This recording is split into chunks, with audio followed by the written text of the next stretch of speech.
మొన్న పొద్దున్న కిచెన్లో ఏదో వర్క్ చేసుకుంటుంటే విండోలోంచి ఏదో ఏడుపు వినిపించిందండి. మా డాగ్స్ ఏమో తిన్నాయి కదా ఎందుకు ఏడుస్తున్నాయని బయటికి వెళ్ళి చూస్తే ఆ పొదల్లో ఇది ఉందండి పాపం. చూస్తే నాకు చాలా జాలేసింది. కానీ సుజుక తర్వాత నేను ఏ డాగ్ జోలికి వెళ్ళొద్దు అనుకుని మనకెందుకులే అన్నట్టుగా ఫుడ్ తీసుకెళ్ళి పెట్టాను. తిన్నాక వెళ్ళిపోయింది. కానీ నాకు మనసు ఒప్పలేదండి. ఇన్స్టాలో స్టోరీ పెట్టాను, రీల్ షేర్ చేశాను. ఎవరిదైనానా లేకపోతే రెస్క్యూ టీం వాళ్ళు ఎవరైనా ఉంటే ముందుకు రండి, అది కొంచెం ఇబ్బంది పడుతుంది అని చెప్పి పెడితే అందరూ చాలామంది రెస్పాండ్ అయ్యారండి. అయితే మా లోకల్ రెస్క్యూ టీమ్స్ వాళ్ళ ద్వారా నాకు తెలిసింది ఏంటంటే అది మ్యాగట్స్ పెట్టడం కాదు, వేరే ఏం కాదు, క్యాన్సర్ ట్యూమర్ అంట. పాపం అది ఎంత సఫర్ అయిందోనండి. అలా ఏడ్చింది. ఫుడ్ పెట్టాక వెళ్ళిపోయింది. మొత్తానికి మేము వెతికాం మనసొప్పక. ఆ రోజు దొరకలేదండి. నిన్న పొద్దున్న మళ్ళీ అదే వెతుక్కుంటూ మా ఇంటికి వచ్చిందండి. విచిత్రం చూసారా అసలు? అది వస్తే మా బయట రాకీ బ్లాకీ ఉంటాయి కదా, అవి తరిమేసాయి. అది మళ్ళీ పాపం అటువైపు వెళ్ళిపోతుంటే మా ఏరియాలో అందరూ కూడా డాగ్స్ని చాలా బాగా చూస్తారండి. పద్మగారు అని చెప్పి ఆవిడ పాపం దాన్ని ఆపి పాలది పడుతున్నారు. నేను చూశాను బయటికి వెళ్ళి అరుస్తున్నాయి ఏంటి, అది కానీ వచ్చిందా ఏంటి అని బయటికి వెళ్ళి చూస్తే అదే. నేను ఆవిడ పేరు కూడా నాకు తెలియదు అప్పటికి. ఆపండి అక్కడే ఆపండి అక్కడే ఆపండి అని ఇక్కడ అరుస్తున్నాను నేను.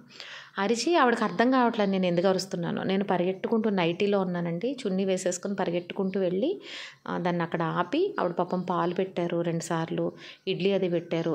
అక్కడే ఆపి మా అబ్బాయి వచ్చేదాకా దాన్ని వెయిట్ చేసి దాన్ని అయితే ఏదోలాగా తీసుకొచ్చామండి. మన ఏరియాలో డాగ్స్ అసలు యాక్సెప్ట్ చేయలేదు, రానివ్వలేదు. రాళ్ళతో బెదిరించి వాటిని తీసుకొచ్చాడు, లోపల పెట్టేశాడు. అబ్బాయి ఇంకా క్లాసులకి వెళ్ళిపోయాడండి. నిన్న మార్నింగ్ నుంచి నా దగ్గరే ఉంది. ఫుడ్ అది పెడుతున్నాను కదా, చూశాను నేను.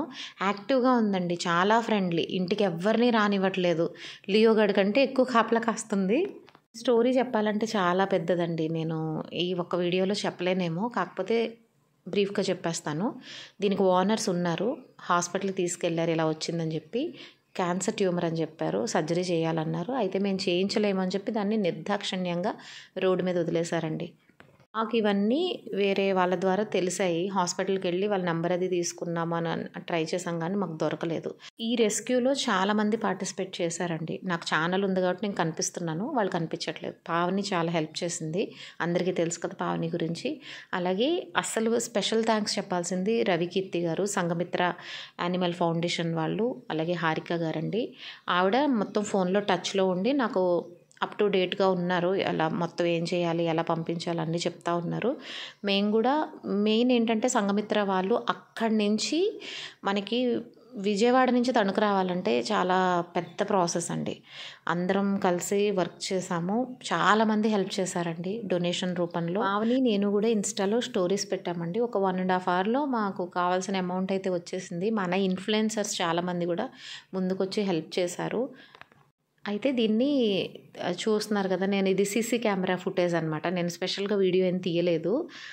వివేక్ గారు వచ్చారు దాన్ని తీసుకెళ్ళడానికి విజయవాడ నుంచి. అంబులెన్స్, పెట్స్ అంబులెన్స్ ఉంటుంది కదా, అది వేసుకొని వచ్చారు. దాన్ని అయితే కేజ్లోకి పంపించడానికి చాలా ఇబ్బంది పడ్డామండి. పాప ఫ్రెండ్లీనే కానీ దానికి అర్థమైపోయింది కేజ్ చూడగానే. ఫస్ట్ ఆయన నెట్ తీసుకురాబోయారు, కంగారు పడుతుందని చెప్పి నేను పర్లేదండి ఫ్రెండ్లీనే ఏదోలా ఎక్కిచ్చేద్దామని చెప్పి కేజ్ అన్నాను. కేజ్ తీసుకొని వచ్చారండి. ఎలా అయితే మొత్తానికి దాన్ని కేసులో అయితే పెట్టేసామండి. ఇక్కడి నుంచి విజయవాడ బయలుదేరిపోయారు వాళ్ళు.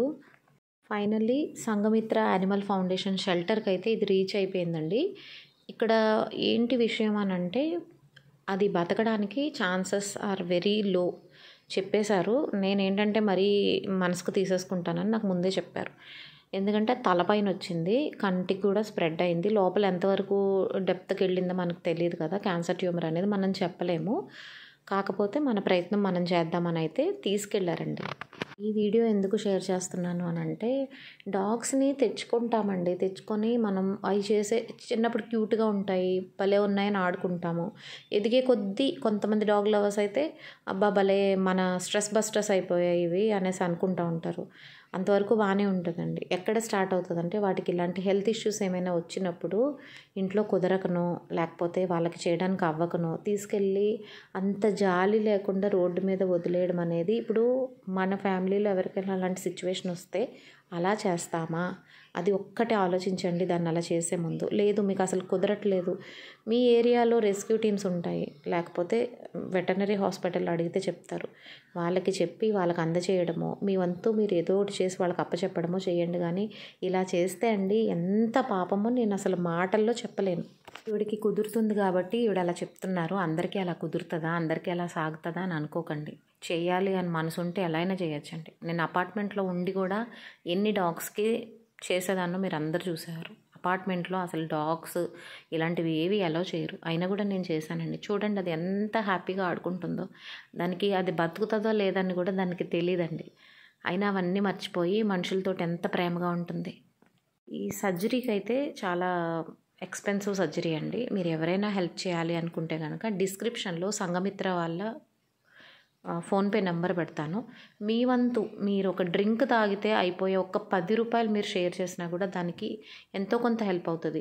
10 రూపాయలు ఏం షేర్ చేస్తాం, 20 రూపాయలు ఏం షేర్ చేస్తామని అనుకోకుండా మీ వంతుగా మీరు ఏమైనా చేయాలంటే కనుక ఆ ఫోన్పే నెంబర్కి చెయ్యండి. అది బతుకుతుందనే ఆశతోటి చేయండి. అది అయినా అవ్వకపోయినా మన వంతు మనం ప్రయత్నం చేద్దాము. అది ఖచ్చితంగా తిరిగి మనకే వస్తుందండి. మనం చేసే మంచి ఎప్పుడు మనకి తిరిగి వస్తుంది, చెడు కూడా అంతేనండి. మమ్మల్ని అడుగుతున్నారు మరి మీరేం చేశారు అని అడుగుతారు చాలామంది. నేను చేసేది నేను చేస్తున్నానండి, అందుకే మిమ్మల్ని కూడా రిక్వెస్ట్ చేస్తున్నాను. దీన్నే కాదండి, ఎలాగో వ్యాన్ వచ్చిందని చెప్పి వేరే రెస్క్యూ టీం వాళ్ళ నుంచి ఒక ప్యారలైజ్డ్ పప్పీని కూడా పంపించాము.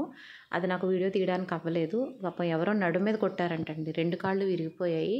మరి కిడ్నీ లివర్ కూడా డ్యామేజ్ అయిందో ఏమో తెలీదు. 2 months పప్పీ అండి. అలా ఎలా కొట్టారో నాకు అర్థం కాలేదు. దాన్ని కూడా తీసుకెళ్లారండి. వాళ్ళ వంతు ప్రయత్నం వాళ్ళైతే చేస్తున్నారు, మన వంతు ప్రయత్నం మనం చేద్దాం. అవి బాగుండాలని కోరుకుందాం.